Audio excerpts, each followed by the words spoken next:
वर प्राप्ति और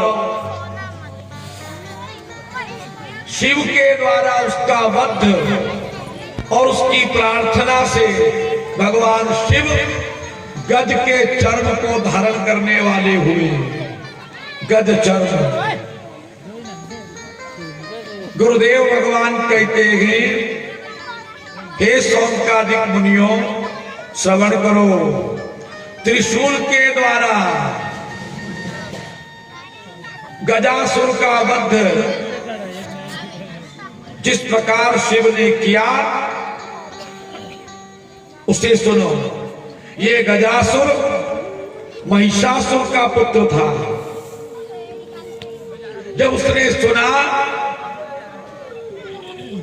कि देवताओं से प्रेरणा लेकर देवी ने मेरे पिता को मारा गया, तब बदला लेने की इच्छा से घोर तप किया। देवताओं ने ब्रह्मा से जाकर दुख प्रकट किया। तब ब्रह्मा प्रकट हुए और उसे वरदान दे दिया कि वह कामाधीन होने वाले किसी भी स्त्री या पुरुष से मरेगा नहीं। जो कामाधीन होता है वो तेरे को नहीं मार पाएगा। तू अजय और परम बलशाली होगा। वर पाकर गजासुर समस्त दिशाओं लोक वालों को जीतते हुए सभी को अपने अधीन कर भगवान भोलेनाथ की नगरी आनंद वन, जिसे काशी के नाम से जानते हैं, इसे आनंद वन भी कहते हैं। ये शिव का धाम है। काशी मरत मुक्ति मिलत। काशी यानी दूसरा कैलाश है काशी।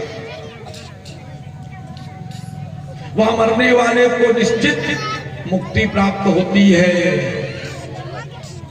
काशी में जब वो आनंद वन में आया, काशी में आया, गुरुदेव भगवान कहते हैं वहां काशी वासियों को सताने लगा, उन्हें पीड़ा पहुंचाने लगा। तब भगवान भोलेनाथ से देवताओं ने प्रार्थना की कि हे भोलेनाथ, एक आप ही ऐसे हैं जिन्होंने कामदेव पर विजय पाई है, अन्यथा कामदेव ने किसी को छोड़ा नहीं। आपने कामदेव पर विजय पाई है, उसे युद्ध में हराया है और आपने देवताओं का दुख मिटाया है। तब भगवान शिव युद्ध करने के लिए आए और गजासुर के साथ उस काशी की धन्य धरा पर युद्ध आरंभ हुआ।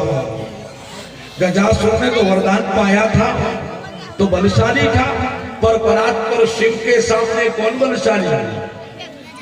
बल भी तो उनका दिया है। निर्बल भी वही बनाते हैं और सबल भी। भगवान शिव ने गजासुर पर त्रिशूल का प्रहार किया और उसे अपने त्रिशूल में धारण कर लिया, पिरो लिया। तब गजासुर भगवान शिव की स्तुति करने लगा, हे महादेव, मेरे परम सौभाग्य कि आपके हाथों मेरी मृत्यु हो रही है। भगवान भोलेनाथ ने कहा, गजासुर मांग, क्या मांगना चाहता है? तब गजासुर कहने लगे, हे दिगंबर, अगर आप प्रसन्न हैं हे भोले, तो आप इतनी कृपा करें कि मेरा ये जो चर्म है, मेरी चमड़ी, इस चर्म को आप धारण करें। मैं आपके तन पर शोभा पाना चाहता हूं। अरे हम कितने अभागी, खूब मेवा मिष्ठान पकवान खाए पर ये तन कोई काम नहीं आई, न तो इसकी चमड़ी न हड्डी। हाड़ जले जो लाकड़ी में, केस जले जो घास, सोना जैसी काया जली गई, कोई नहीं आया पास, कोई पास में नहीं आया। जले तब लोग दूर खड़े रह के तमाशा देखे। ये गजासुर हमसे तो भाग्यशाली है कि कम से कम शिव के तन पर इसकी चमड़ी तो धारण है। कहा देव आप मेरे चर्म को धारण करें। हे दिगंबर, आज मैं धन्य हो गया। हे महादेव, और दूसरा वर एक और चाहिए मुझे।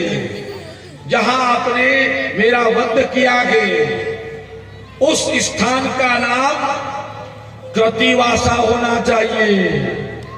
आप काशी में जाएंगे तो कृतिवासा नाम से स्थान है, जब भोलेनाथ बैठे हुए गए।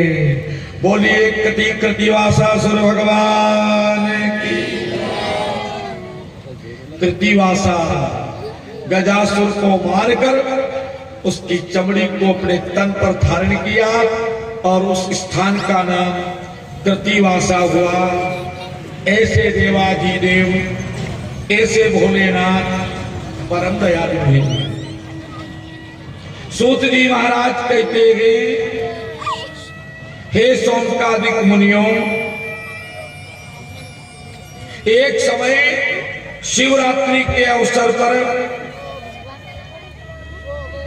एक भक्त अपनी कुटिया में शंकर जी का पूजन करके ध्यानास्थ में बैठा हुआ था कि उस समय दुंदुभी निरहाद ने शेर का रूप धारण किया और उस भक्त को खाने के लिए आया। पर भक्त डरा नहीं, डटा रहा, तपस्या में लगा रहा। उस समय वो ध्यान में तल्लीन, ओम नमः शिवाय, उस पंचाक्षर महामंत्र का जाप कर रहा है। और जैसे ही वो असुर व्याघ्र का रूप धारण करके आया, उसी क्षण भगवान शिव प्रकट हो गए। देवाधिदेव प्रकट हो गए अपने भक्त की रक्षा के लिए और कहा कि भक्त चिंता न करो। और देवाधिदेव महादेव ने उस दुंदुभी निरहाद नामक दैत्य का वध कर दिया शिव ने। पश्चात दुंदुभी निरहाद भगवान शिव की स्तुति करने लगा, हे महादेव, मुझे अपने धाम में वास प्रदान करो। ऐसे भगवान आशुतोष शिव परात्पर शिव भगवान देवाधिदेव महादेव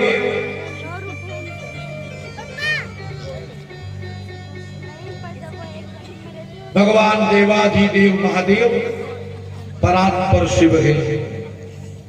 अपने भक्तों का मान बढ़ाते हैं, अपने भक्तों की रक्षा करते हैं।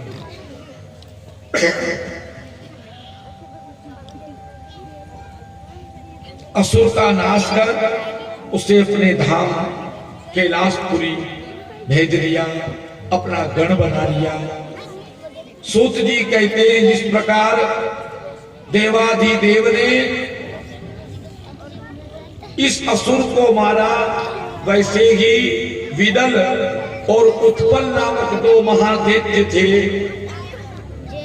जिन्होंने ब्रह्मा जी से किसी पुरुष के हाथों न मरने का वर पाया कि हमें कोई पुरुष मार नहीं सके। इधर उस महादेव ने वरदान पाया और समस्त देवताओं को जीत लिया। तब देवताओं ने पितामह ब्रह्मा को जाकर अपना दुख सुनाया। हे देवाधिदेव रक्षा करो, हे महादेव रक्षा करो, आप हम पर कृपा करो। भूत भावन भगवान शिव की स्तुति करने लगे। भगवान ब्रह्मा ने कहा चिंता न करो, हम सब भगवान शिव और माता शिवा का ध्यान करेंगे। निश्चित ये असुर शिव और शिवा के हाथों मारे जाएंगे। सभी देव और ब्रह्मा शिव का ध्यान करने लगे। उसी समय देवाधिदेव शिव के धाम नारद जी महाराज पधारे। महादेव से कहा इन देवताओं का दुख दूर करो। महादेव ने कहा नारद आपको बताने की जरूरत क्या है, आपको सब मालूम है, कोई युक्ति लगाओ। अब उसने तो वरदान पाया है कि वो किसी पुरुष के हाथों मरेगा नहीं। नारद जी महाराज उस दैत्य के पास में आए, कहा दानवराज वैसे तो तुम्हारे यहां कोई कमी नहीं है, परंतु कैलाश पर्वत पर भोले बाबा की अर्धांगिनी पार्वती रूप यौवन से सुंदरी है और वो ठहरे बाबा जी।